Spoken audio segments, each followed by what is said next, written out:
కేంద్రం ప్రవేశపెట్టిన బడ్జెట్ ఆశాజనకంగా ఉందని సిఐఐ ప్రతినిధులు తెలిపారు. కేంద్ర మంత్రి నిర్మలా సీతారామన్ ప్రవేశపెట్టిన బడ్జెట్ కేటాయింపులను సభ్యులు పరిశీలించారు. బడ్జెట్లో రాష్ట్ర రాజధాని అమరావతికి పెద్దపీట వేశారని పేర్కొన్నారు. ఆక్వా రంగంలో పన్నుల రాయితీ వల్ల పరిశ్రమ మరింత వృద్ధి చెందుతుందని ఆశాభావం వ్యక్తం చేశారు. నైపుణ్యాభివృద్ధి, ఉద్యోగ అవకాశాల మెరుగుదల, వేతన జీవులకు పన్నుల ఊరట వంటివి ఆహ్వానించదగ్గగా ఉన్నాయని తెలిపారు. గత 10 సంవత్సరాల్లో ఈ బడ్జెట్ అంతా చాలా ఇంపార్టెంట్ బడ్జెట్ మన స్టేట్ వరకు మాత్రం లేదు.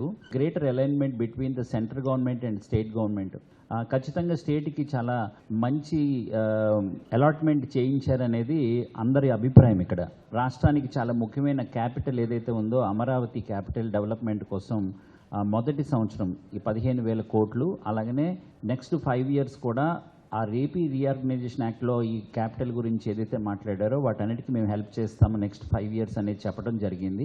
వైజాగ్, చెన్నై, కలకటా, చెన్నై, అలాగే బెంగళూరు, హైదరాబాద్ ఏవైతే ఆంధ్రప్రదేశ్ రాష్ట్రంలో నుండి వెళ్ళే ఇండస్ట్రియల్ కారిడార్స్ ఉన్నాయో వీటికి సంబంధించిన డెవలప్మెంట్ ఖచ్చితంగా వెంటనే చేస్తామని చెప్పడం వల్ల మన ఆంధ్రప్రదేశ్ రాష్ట్రానికి ఎక్కువగా ఇండస్ట్రీస్ వచ్చి జాబ్స్ వచ్చి ఆ విధంగా మన యూత్కి జాబ్స్ వచ్చి ఆంధ్రప్రదేశ్కి ముఖ్యంగా చాలా ఉపయోగపడుతుంది అనేది మా అందరి అభిప్రాయం. To encourage women work force అంటే వాళ్ళు పాల్గొనడానికి ఉద్యోగంలో వాళ్ళకు కొన్ని వసతులు కల్పించాలని, కాబట్టి కొన్ని వర్కింగ్ విమెన్స్ హాస్టల్స్ మీద ఫోకస్ అని చెప్పారు ఎఫ్ఎం గారు. ఇంకొకటి క్రషెస్ ఫర్ వర్కింగ్ మదర్స్, అవి కూడా మనం ఎంకరేజ్ చేసి మరి ఎలాంటి గవర్నమెంట్ పార్టిసిపేషన్ మరి ప్రైవేట్ పార్టిసిపేషన్తో కలిపి పెడతారో పూర్తిగా వాళ్ళు ఎంకరేజ్ చేస్తామంటూ చెప్పారు.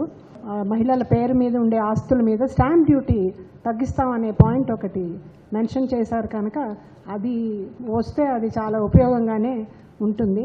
ఈ మన ఇన్స్ట్రుమెంట్స్ అంటే మ్యూచువల్ ఫండ్స్, డిబెంచర్స్ వీటి మీద 5% టీడీఎస్ ఉండేది, దాన్ని 2.5% చేశారండి. అలాగే టీసీఎస్ 1% ఉండేది, దాన్ని 0.1% చేశారండి. అలాగే సర్చ్ ఆపరేషన్స్ ఇవి కూడా 10 years ఉండేది, 6 years books of accounts maintain చేసే పీరియడ్ని మన మీద అంత బర్డెన్ ఉంచకుండా తగ్గించారండి. తర్వాత ఈ క్యాపిటల్ గెయిన్స్ ట్యాక్సెస్ మాత్రం కొంచెం పెంచారండి. అవి పెంచడం కొంచెం మనకి ఈ స్టాక్ మార్కెట్ కానీ వీళ్ళందరూ ఇన్వెస్టర్స్ కానీ కొంచెం బ్యాడ్ ఇదేనండి. నెక్స్ట్ ఈ new scheme of income tax, direct taxes, దీంట్లో ఈ స్టాండర్డ్ డిడక్షన్ 50,000 నుంచి 75,000 చేశారు ఎంప్లాయీస్కి. అలాగే ఫ్యామిలీ పెన్షన్ కూడా 15,000 నుంచి 25,000 వరకు ఎగ్జామ్షన్ ఇచ్చారు. దీనివల్ల lakhs of people all over India, they will be benefited అండి.